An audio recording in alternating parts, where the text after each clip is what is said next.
Assalamualaikum warahmatullahi wabarakatuh. Salam sehat dan sejahtera untuk semua tretan.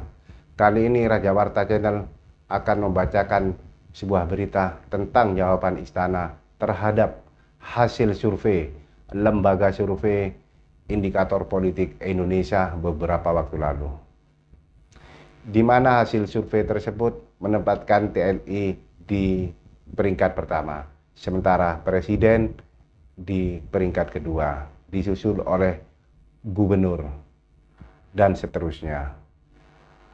Dalam survei tersebut, TNI memperoleh persentase sebesar 89,9%, sementara Presiden mendapat 82%.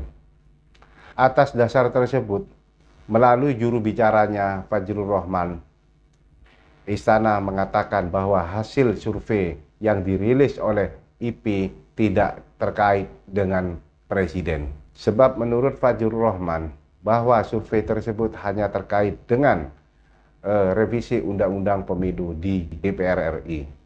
Oke tretan, langsung kita bacakan berita yang tayang di kompas.com dengan judul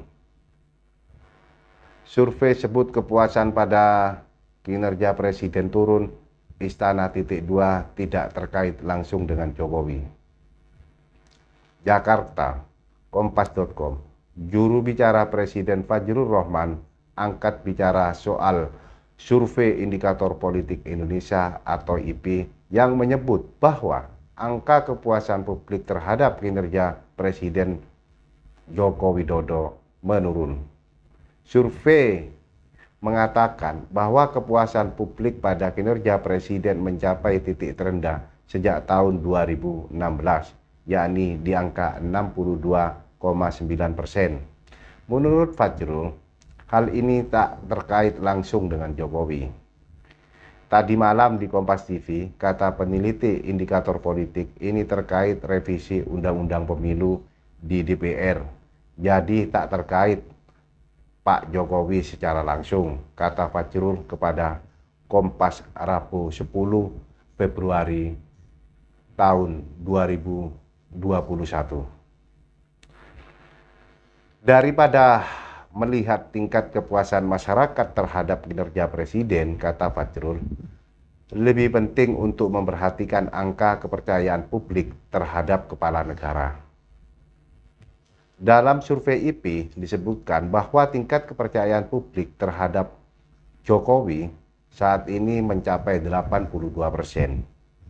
Menurut kami ini penting dilihat tingkat kepercayaan atau trust terhadap Presiden Jokowi sebesar 82%, ujar Fajrul.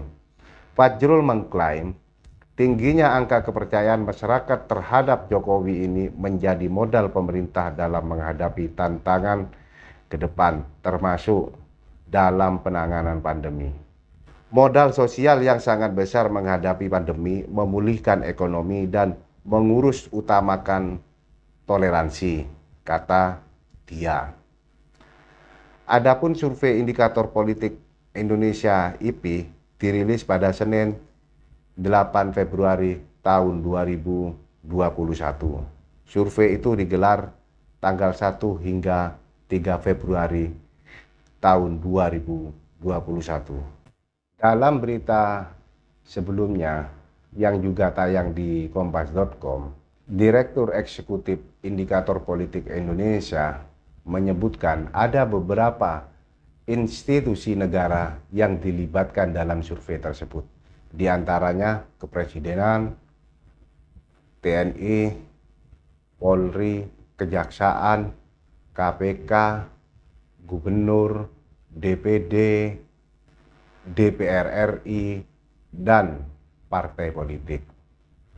Dari 9 institusi negara yang dilibatkan dalam survei tersebut, ternyata Presiden dikalahkan oleh TNI, di mana persentase TNI memperoleh 89,9%. Sementara Presiden yang harusnya berada di puncak ternyata menempatkan di posisi kedua dengan persentase 82%, disusul oleh gubernur sebesar 80%, dan seterusnya. Oke Tretan, demikian baca berita yang disampaikan oleh Babe tentang jawaban istana terhadap hasil survei indikator politik Indonesia. Semoga informasi ini menambah wawasan para Tretan. Assalamualaikum dan matur sekelangkong.